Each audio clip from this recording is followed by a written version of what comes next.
Quais são os 4 pontos que você tem que prestar atenção caso você queira escrever um best-seller? E aí, tudo fantástico com você?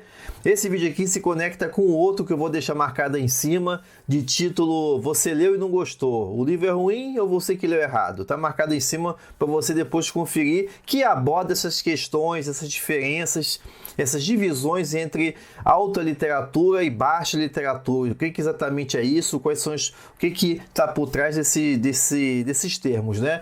E nesse vídeo aqui de hoje, quando eu falo que se conecta, porque aqui a gente vai falar justamente do best-seller. Best-seller, que também, até como o próprio nome já está falando, né, o dia mais vendido. Se ele é mais vendido é porque ele alcançou mais as massas, né, o público leitor. Por que ele alcançou o público leitor? Porque ele tem uma linguagem diferenciada, uma linguagem facilitadora, dentre outros termos. Por isso que ele também é chamado de literatura de massa, dentre outras coisas. Termo esse que também já está carregado de diversos conceitos aí, principalmente quando a gente está falando da parte acadêmica, da esfera acadêmica, ou seja, é um termo mais negativo, de uma literatura mais rasteira, que alguns críticos brasileiros, por exemplo, citar, por exemplo, o Muniz Sodré, gosta de chamar de pseudo-literatura ou literatura de entretenimento também, usando o termo do José Paulo Paes. Lembrando que esses termos têm origem na visão acadêmica sobre esse tipo de literatura e que, felizmente, vem diminuindo a passos largos.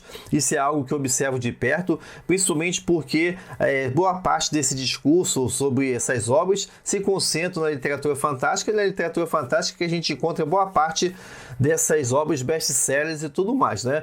Então, o que eu vou tratar aqui é justamente para você que quer escrever, como é que você faz, quais são os elementos que você tem que prestar atenção, os 4 elementos, por isso fica aí até o final do vídeo, que você tem que ter em mente na hora de construir, que tem que contemplar, o primeiro passo para construir um romance best-seller, né? Então, e para isso, o que a gente vai ver aqui são elementos que se conectam muito com estruturas mais elementares da literatura. E quando eu falo estruturas mais elementares, não quer dizer que são uma coisa facilitadora, mas sim de que são estruturas que se conectam desde o princípio da literatura ocidental, são estruturas narrativas que remontam desde Aristóteles e que vêm ainda influenciando boa parte da literatura e principalmente o cinema nos dias de hoje. Outra coisa que tem que ser lembrada é o que é best-seller no Brasil. O que é um livro mais vendido no Brasil? É uma tiragem de 1000 livros? É uma tiragem de 5.000 livros? É uma tiragem de 10.000 livros? Se for nesses números assim, até eu sou best-seller aqui com o meu primeiro livro, que é o Literatura Inglesa para Brasileiros, que é um livro voltado para estudantes de letras, né, sobre literatura inglesa, mas que também acaba apontando para outras questões, justamente onde esse livro é consumido, né, quem compra esse livro. Então isso passa por diferentes questões que problematizam esse termo best-seller. Mas no caso aqui, vou te mostrar os 4 pontos. Que pontos são esses? Por exemplo, os livros best-sellers têm uma dimensão mítica, ou seja, a história acaba trazendo vários arquétipos de fácil identificação junto ao público. E quando estou falando aqui de dimensão mítica e de arquétipos, é importante ter em mente disso, de que a gente responde facilmente, no caso aqui o público leitor, as massas responde facilmente aos arquétipos. E aqui vai muito da habilidade do escritor e da escritora. Isso é algo que eu gosto de enfatizar lá no curso do Fantástico Cursos, do Como Criar Histórias que Vendem, que há uma tênue linha que separa a manipulação do arquétipo de forma a você se concentrar na essência dele, na força essencial dele, no core, e não deixar ele descambar para um estereótipo. Então é importante você utilizar, estar sempre em mente esse poder do arquétipo. Eu acho até uma certa arrogância de escritores e escritores que negligenciam, ou que eu não vou usar essas questões porque eu quero ser uma potência criativa e tal. Isso aí é necessário reconhecer o poder, influência e importância do arquétipo para a existência humana. No caso, a questão não é, o problema não é no arquétipo, e sim como manejá-lo. No caso aí, como eu falei, se você erra a mão, acaba que ele vira um estereótipo. É igual o famoso estereótipo do mago de roupas compridas e também barba branca, né? Quantas histórias você não lembra de magos desse jeito, né? Mas por que você não se concentra no arquétipo essencial, esse arquétipo do mentor, do mago ou do doador, para usar a uma tipologia propiana, para você se concentrar e dar outras formas, outros gêneros, né, outras abordagens para essa questão desse arquétipo. Então, mas isso é uma presença constante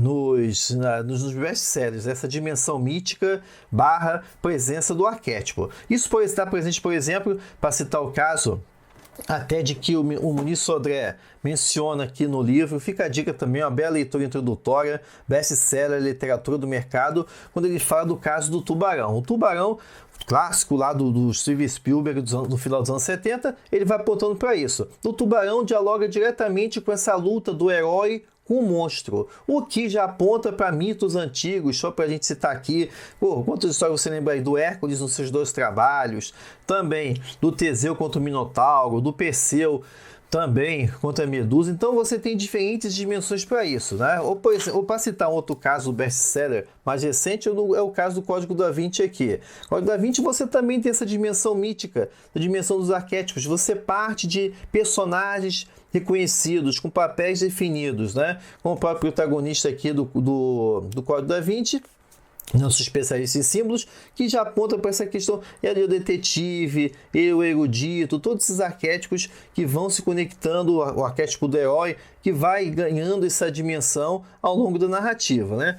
Então, qual seria o segundo ponto? O segundo elemento do seu best-seller é a atualidade informativa ou jornalística. Ou seja, best-sellers, eles sempre trazem informações para educar no sentido de informar o povo, né? Sempre ele é repleto de dados, repleto de teorias, veiculação de doutrinas e crenças. Crenças aqui não no sentido de poder catequizar a pessoa nesse aspecto, mas sim mesmo de esclarecer as pessoas sobre esses pontos. Isso está presente no Tubarão, só para retomar o exemplo do ponto anterior, onde a gente vê no livro mesmo que deu origem ao filme, diversos elementos de descrição sobre a vida marinha, né? Como é que exatamente o tubarão age, se desenvolve, qual é o seu tipo de alimento, quantas espécies de tubarões existem, ou seja, se inclui aí essa necessidade, né, informativa jornalística do tubarão. No caso também do Código da Vinci, isso que o Dan Brown faz, explicando todas as teorias que está por trás da conspiração do Santo Graal, ou também explica bem a questão das pinturas, o contexto que cada pintura foi criada e tudo mais, ou seja, também está presente aqui no Dan Brown enquanto representante do best-seller. O terceiro ponto do seu best-seller é o pedagogismo. Também todo best-seller tem a intenção clara de ensinar alguma coisa. E nesse ponto aí, a gente consegue ver bastante também a ideologia do escritor e da escritora, como é que ele enxerga o mundo. E quando a gente está falando aqui de pedagogismo, não é nesse aspecto de... Lógico, também você encontra isso na grande literatura, né? Você tem a visão de mundo do escritor e da escritora. Mas, principalmente dos best-sellers, a gente vê uma coisa mais direta, é uma coisa falada, não é uma coisa expressada pelas ações dos personagens, pela totalidade, pelas dimensões todas que, por exemplo, para usar o termo aqui, né, que a alta literatura traz, de você contemplar dimensões metafísicas, dimensões psicológicas do personagem e da própria história. Não, aqui no best-seller é uma coisa mais direta. Esse pedagogismo aparece em discursos inflamados sobre denúncia social, por exemplo, né?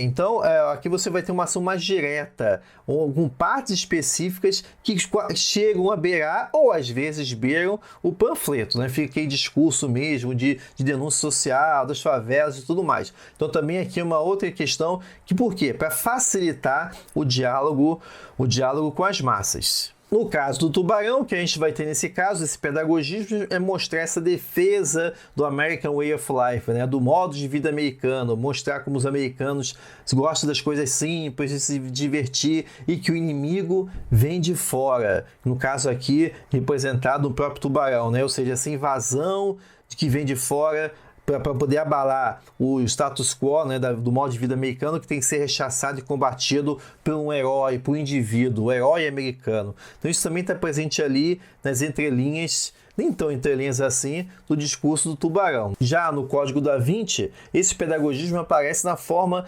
desse discurso de valorização da história, de que é preciso conhecer a história, o que tem por detrás dela, a importância de entender o passado, do passado para entender o presente e tudo mais, está presente nas histórias, da história das pinturas e dos outros símbolos que o Dan Brown vai explorando ao longo aqui da narrativa. E também, é claro, também está presente essa forte ideologia americana do poder do indivíduo, de poder desvelar os segredos do mundo e justamente ameaçar forças que ameaçam também o modo de vida americano. E o quarto ponto é a retomada de uma retórica culta ou consagrada. Ou seja, você não vai observar nos best-sellers que não há grandes experimentações estilísticas. Você normalmente tem uma história linear. Quando eu falo normalmente porque há suas exceções, mas aqui o que você vai ter um forte amparo em estruturas consagradas, né? Ou seja, você não vai ter, o foco não está na estrutura da história, né? Nas experimentações linguísticas e tudo mais, nas experimentações narrativas, mas sim na própria fabulação, ou seja, no contar da história. Há um forte ênfase aqui justamente nos eventos, no encadeamento dos eventos, na estrutura da tensão, afrouxamento, nova tensão, afrouxamento. Então isso por quê? Porque isso tem apelo, você consegue capturar o público, as massas, para poder manter a atenção deles nessa questão do gancho, que já faz o gancho para o próximo capítulo, para o próximo ato, e assim você vai mantendo a estrutura dele, né? Então nesse caso aqui, quando a gente está falando desse aspecto, é justamente esse baseamento em estruturas consagradas. Isso, inclusive, também é no curso Como Criar Histórias que Vendem,